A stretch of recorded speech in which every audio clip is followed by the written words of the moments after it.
Welcome all back down to the basement. It's DroorS. I got my long sleeve shirt on, got my simgear.club hat. Today we're going to do QR2 on 911 GT3R Podium. Let's get started. All right, down here we have our QR2 Wheel-side Black. That's what they're calling this one. It comes in the box. It's got instructions. It comes with all the tools to do the conversion here. I've got an old one, a QR1, I should say, to give you a comparison to what you're replacing. There's a different size. There's a definite size comparison that you can do here real quick before we start taking it apart. There's a lot more mass to these. They have a different, obviously a different feel and sound. They like to eat silica gel.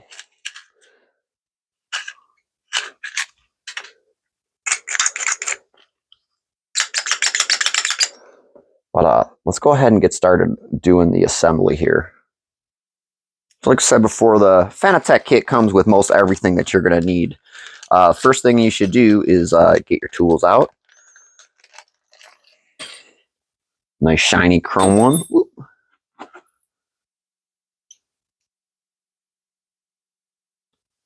A 4 mil here, and you just break loose your old quick release.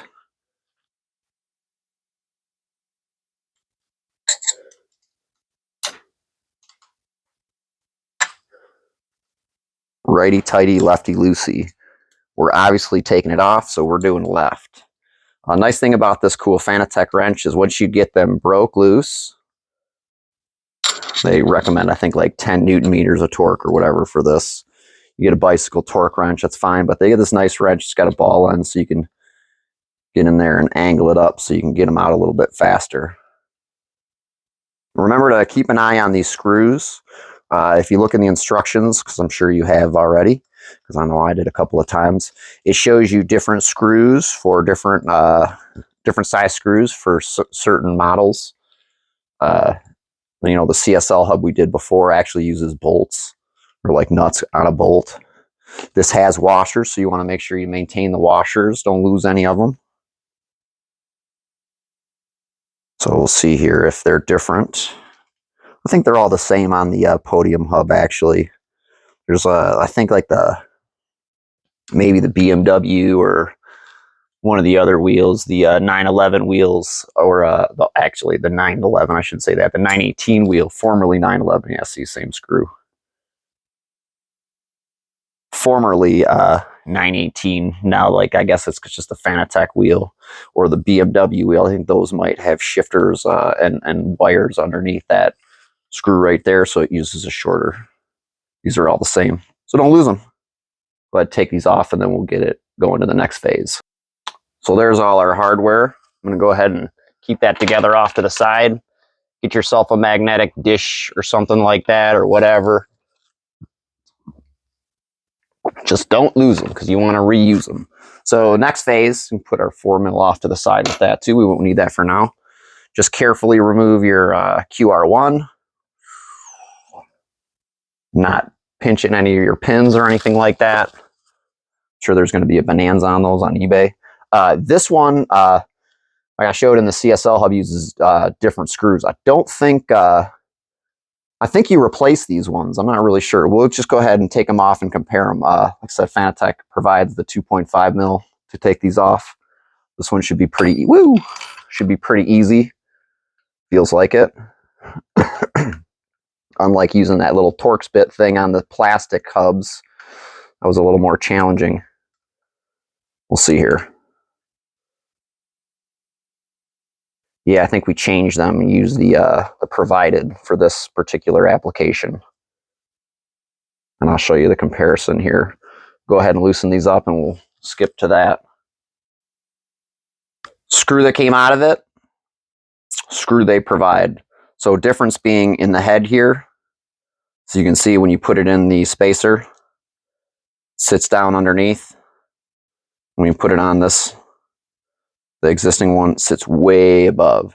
So we're going to go ahead and replace those, I think, per instructions. So there's our removal part. that we're replacing.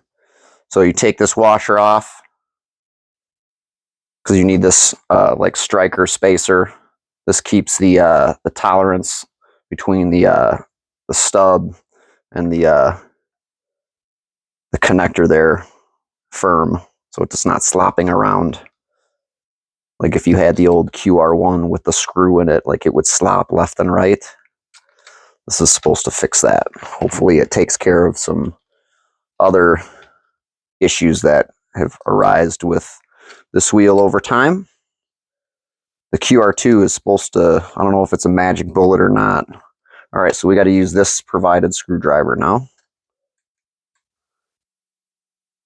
Or is it this one?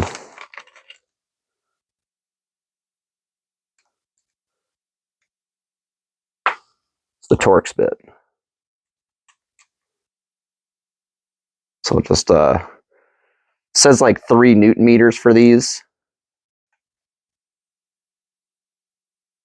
I'm just doing them finger tight, and we'll do it like a bolt, like you're doing your car or something like that.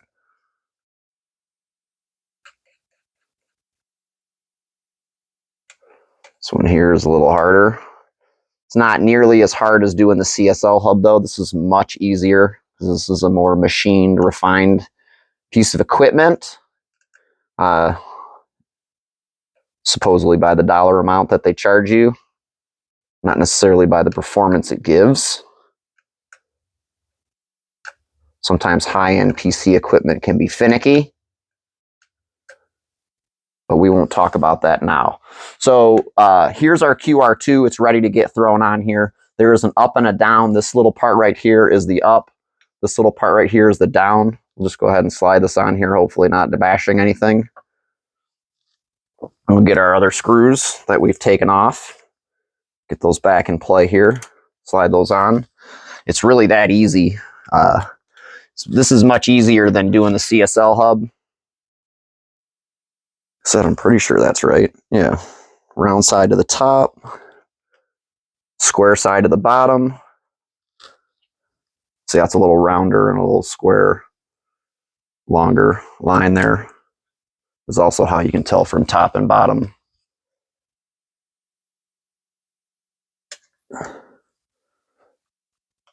So there is a pro model that is gold, would totally match all your hardware and like your Podium hub.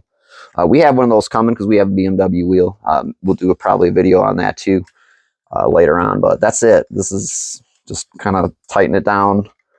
I use my fingers here, make sure nothing gets cross-threaded.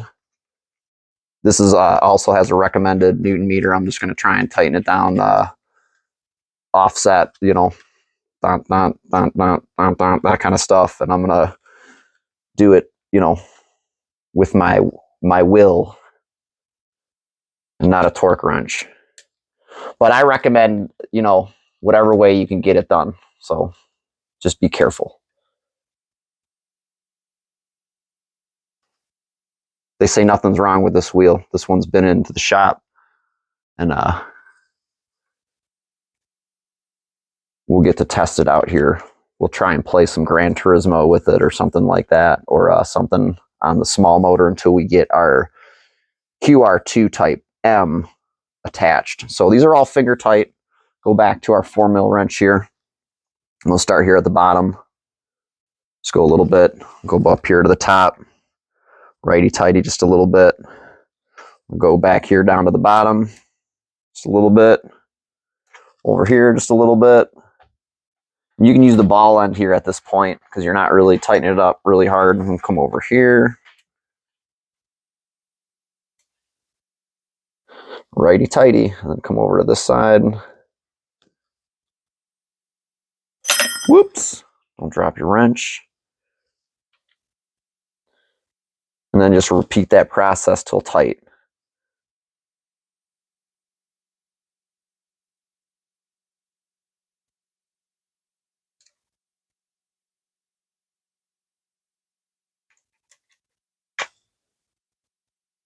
Make sure you reuse your washers and all hardware that you've taken off, unless the instructions tell you otherwise, and that's just really for those plastic hub wheels like the CSL hub, the GTD Pro. These are pretty much pretty easy, a lot easier than doing the other one, that's for sure.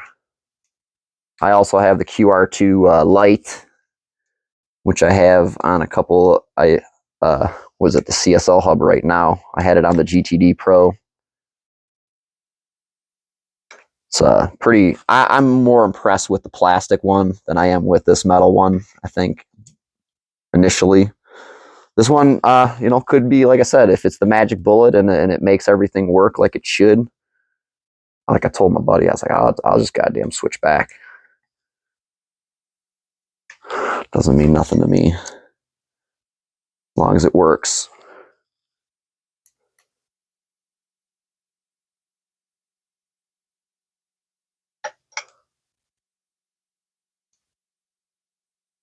Yeah, so you don't want to just tighten one and, you know, go around in a circle. You want to try and even the load out here. Make sure it's on there square.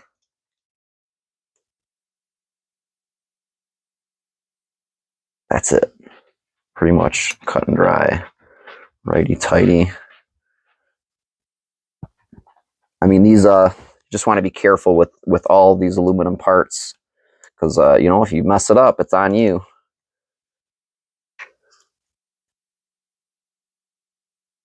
Says so right in the fine print.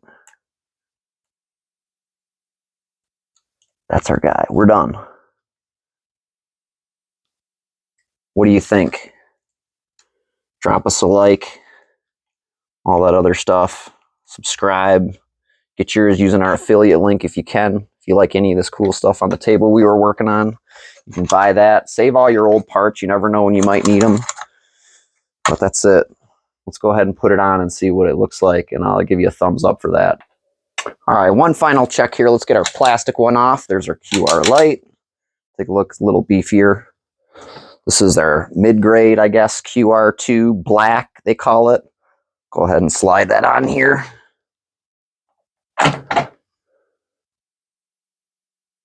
That's that. Hopefully I didn't mess it up.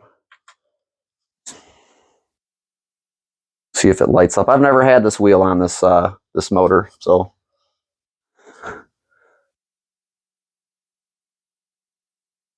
seems okay. It's in legacy mode, and it's ready to fire off.